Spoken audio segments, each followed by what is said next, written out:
Hello, welcome back. I feel like I'm in my fourth background in 4 weeks, and that is because I am in Utah, but I am not going outside for this video because it is windy, incredibly blustery outside, and probably about 5 degrees in wind chill. There's a winter storm warning, so I'm staying inside for this video. You've already seen one in Utah. I feel like not much unpredictable really happened in week 16. It was Christmas, so that was kind of cool, but Broncos-Rams, absolute blowout. Bucks-Cardinals, Bucks almost dropped a game there to the Cardinals and Trace McSorley, which as a Panthers fan would have been awesome, but did not happen. The Cowboys beat the Eagles, Gardner Minshew obviously starting for the Eagles, and interesting thing, if Hurts would have started, yes, they probably would have won, but the offensive side of the ball was not the problem. They put up 34 points on a very good defense. The defense for the Eagles just did not show up in that game. Lane Johnson was injured in that game or the game before, so watch out for that later in the season come playoff time. But the Eagles still in great shape. They have a chance to clinch this week or next week, and they're just golden right now. But that's all I have from last week. Pretty shortened summary, and let's hop into the video. So yes, I am on vacation. This is recorded after Thursday night. Sorry if I keep looking out the window. The winds are just insane right now. But Cowboys, Titans, not much to say there. Josh Dobbs started for the Titans. Never really expected them to be in that game. But let's go straight to Sunday. First game is Cardinals-Falcons, and this one really does not matter in any way. Neither team really playing for anything. I guess I will give the Cardinals that slight edge. They did play great against the Bucks last week. They're getting Colt McCoy back. I know James Conner has an illness. He's on my fantasy team. But I'll give the Cardinals just a little edge here. Falcons at home, but I've been to a Falcons game. The crowd is not great there, and I don't expect it to be any different with their team already being eliminated. Next game is Bears-Lions, and the Bears shouldn't want to win this game. I mean, Justin Fields has been playing great, but they're in a great spot to tank for that number one pick. Texans with a very winnable game against the Jags this week. So give me the Lions actually playing for something. They're at home. Obviously, they did get blown out by the Panthers last weekend, but I think they rebound against a Bears team that is playing for something, but not in the right direction. They want that good pick. Next game is Broncos-Chiefs, and another one with not very big playoff implications for one team, in fact, none at all. Broncos fired Nathaniel Hackett this week. They just looked awful in that game against the Rams. Nothing really going for them. So obviously, giving the Chiefs, I know this is a rivalry game, so the Broncos could try and play spoiler, but even if they try to, I don't think they will. So give me the Chiefs at home pretty easily. Finally, a game where both teams are fighting for the playoffs. Dolphins at Patriots. And as I've said in past videos, Tua is just struggling. They lost to the Packers last week. Tua had 3 picks, 2 of which I don't really even know where he was going to. Tua has had some great games this year, but the Tua turn the ball over nickname might be coming back. So with that, I'm going to take the Patriots to beat the Dolphins at home. They've been good in the division. They beat the Jets both times. They did lose to the Dolphins and the Bills. You can't expect too much out of the Patriots there, but somehow, some way, they're going to pull it off against the Dolphins. Next is Colts at Giants, and we're back to the kind of boring games. Colts not playing for much. Giants trying to secure that playoff spot. I don't really follow the Giants. I don't know where they are in terms of clinching, but give me the Giants at home. Again, playing for something. Colts aren't. Colts have no spark. They started Nick Foles last week. He didn't look good. Sam Ehlinger, not going to look great either. So give me the Giants pretty easily. Next game is Saints-Eagles, and I've definitely talked to people about this. I don't know if I've touched on it in a video, but the Eagles own the Saints draft pick, and obviously they want to be careful with Jalen Hurts, but I think they're going to be all hands on deck this weekend against the Saints. They're going to secure the win in this game, I think, pretty comfortably, and they're going to get probably even a top 5 draft pick. This is not one of the games where one of the teams is not playing for much, but the Saints really not with much of a chance to catch the Panthers or Bucks. So give me the Eagles at home here. Oh boy, and speaking of, we have the Panthers at the Bucks. This one is tough because I've been thinking about it, and I feel like if I pick the Panthers, they're going to lose, but I'm going to ride with my boys here. Really no excuse to lose this game. Bucks did not look good last week. Tom Brady definitely could still prevail in this game. They're 3.5-point favorites, but give me the Panthers with that ground and pound attack under Steve Wilkes to beat the Bucks and set them up for a premier spot to clinch this division. Next game, I'm just going to say I don't really care about. It is Browns at Commanders, and Browns, I believe, all but eliminated from the playoffs. They may even already be eliminated. Commanders fighting for that playoff spot, but Carson Wentz is coming back this week, and oddly enough, the Commanders seem worse with Carson Wentz, which is a little bit odd, but Taylor Heineke did not really get that much done last week against a good Niners defense.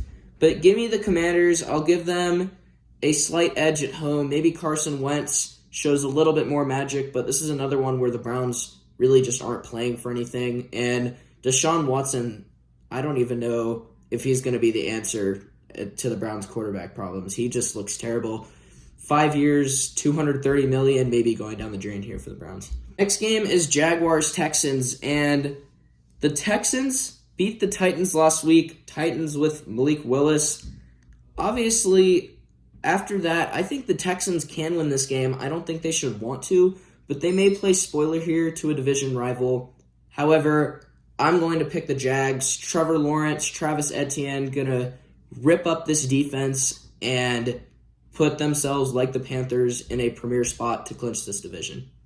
Now that I think about it, actually, the Jaguars would clinch with a win. I think I've done that math before. But anyways, next game, 49ers, Raiders. If the 49ers lose this game, that's going to be a sign of concern. Obviously, they look great, but Derek Carr era is over in Las Vegas. Jarrett Stidham starting. I think they're going to have a tough time getting much offense going, which is definitely a concern for me because I do have Josh Jacobs. But they're going to have a tough time getting offense going, so give me the 49ers, obviously still fighting with the Vikings for that 2 seed. Next game is Jets at Seahawks, and this is going to be a tough one to predict. Both teams have premier playmakers coming back. Well, I shouldn't say premier, but for them, Mike White is a big part of this offense. They're just not the same team with Zach Wilson. He is a huge draft bust, or at least turning out to be that. Seahawks are getting Tyler Lockett back, and I saw an interesting stat that Geno Smith has been like a top 12 fantasy quarterback every week with Tyler Lockett, or something along those lines. But I'm going to predict the Jets to get more of a spark than Tyler Lockett. Tyler Lockett's still a little bit injured with that broken finger, still questionable. And the Jets really just look like a better team with Mike White. They played it close against the Bills. They've gotten some wins with him. So give me the Jets at the Seahawks to continue this playoff push. Next game is Vikings at Packers. And I saw something that is very interesting. And it's an article about Jaire Alexander saying Justin Jefferson's week 1 game was a fluke, which Jaire, don't get me wrong, he's a great corner. Fun fact, he actually went to my middle school, so that's pretty cool. But Justin Jefferson is just the better wide receiver. He's one of the best in the league, one of the top playmakers in the league, if not the top playmaker by this point. So with that, I think the Vikings are going to rip up the Packers again. Justin Jefferson going to torch Jaire Alexander, unfortunately. But give me the Vikings at the Packers, and they're going to all but clinch that 2 seed, I think. Next game is Rams at Chargers, and we're back to the games where they don't really mean anything for one team. Chargers should win this game at home. They looked a little bit off last week against the Colts, despite winning by 17. Bit of a tough first half for them, but still give me them to beat the Rams. Rams with that big win last week, again, just not really playing for much. So give me the Chargers here. Next game is Steelers at Ravens, and we've seen this game before, very low scoring. Tyler Huntley was starting in this game, and I'm going to predict the Ravens to come through again. They're still a great team. And while Huntley is still starting, he's not been great this year. I think that he's going to pull it out. Lamar Jackson, I think, is questionable. If they have him, they should win this game easily. I still think they will with Huntley. And the Monday night game, this one is going to be a fun one to watch. And I will start this off by saying my fantasy matchup is going to be insane. Monday night, I have Joe Burrow, Jamar Chase, and Evan McPherson. My opponent has Stephon Diggs and Joe Mixon. So that's going to be just a thriller. But about the game, Bengals and Niners are the two hottest teams in the NFL. I think that's going to keep going this week. I think this is going to just be an absolute shootout despite both defenses playing pretty well. But the Bengals take this one at home and push closer to possibly even getting that 1 seed this year. And now onto my lines this week. I'm going to start it off with Giants minus 5.5 against the Colts. Obviously, Colts not playing for much, really no spark on offense there. They're without Jonathan Taylor. They're without Matt Ryan, or at least he's benched. So give me the Giants minus 5.5, and I think they're just going to lock down the Colts. Next game is Texans-Jaguars, and I'm actually going to say Texans plus 4 here. Obviously, a very narrow window. This one's going to be tough. But I think the Texans are going to stay close in this game and possibly even win it, despite probably should have been somewhat tanking to get that top pick. They could even throw the top pick here and give it to someone else like the Bears, the Cardinals, the Broncos. But they have kept it close with the Cowboys in the last few weeks. They beat the Titans, and I think they're going to keep it close with the Jags here. Even if they don't win, give me Texans plus 4 at home. Next game is going to be Chargers-Rams, and the Rams, despite that big win last week, not playing for much, and they're really just not a great team. They've struggled this year, so give me the Chargers minus 6.5. They're trying to secure that playoff spot if they haven't already. If not, still climbing up that ladder. So Chargers minus 6.5. And now for my starts this week, and 5 of these starts and sits are on one of my 2 fantasy teams. First one, starting out with Travis Etienne. Love that matchup against a not very good Texans defense this week. He's had a tough few weeks since he had those 3 huge games after James Robinson got traded, but definitely start him this week. He's going to have a huge game, I think. Next guy is going to be Cam Akers, and while I think the Chargers win this game, I think Akers has another huge game. He had 3 touchdowns last week, 20 carries, topped that century mark. So this is obviously championship week if you are still alive in fantasy, which I happen to be in both leagues, not to brag. But I'm starting Cam Akers because of that big upside, which he showed last week. Next guy is, unfortunately, Chris Godwin. I am starting a lot of Buccaneers this week against a Panthers pass defense that has not shown a lot. I think Godwin has taken over as probably the top Buccaneers fantasy wide receiver, and he's getting huge target numbers. The question is, can he get those touchdowns? And I think that he's going to get a few this week, maybe even top that century mark. So start Chris Godwin this week. And now onto my sit, starting it off with Tyler Lockett. Geno Smith, he loves to get Lockett the ball, but again, Lockett's still a little bit iffy with that broken finger, and those are tough to, I saw Micah Parsons last night scoop up a fumble with one hand. He's just a beast, but it's tough to catch a ball with one hand, so Tyler Lockett may be limited if he does play this week. And for my next sit, I'm going to go with Terry McLaurin, and I think this is going to be certainly a run-first offense. Browns with a pretty decent pass defense, not a great run defense. Brian Robinson, I think, is going to have a pretty good game. Terry McLaurin and all Commanders receivers, if you are starting Jahan Dotson, I think you should get them out.